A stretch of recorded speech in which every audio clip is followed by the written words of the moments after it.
કચ્છની ભાગોળે માળિયા હાઈવે પર ગુરુવારની મોડી રાત્રે ગમખ્વાર માર્ગ અકસ્માત સર્જાયો હતો.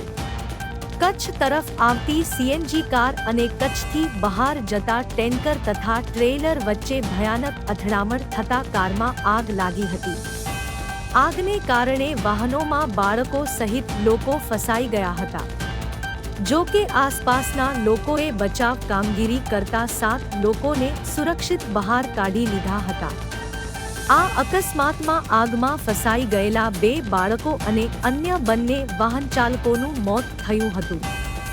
અગ્નિકાંડ એટલો ભયાનક હતો કે ફાયર બ્રિગેડની ટીમને આગ કાબૂમાં લેવા માટે 3 કલાકનો સમય લાગ્યો.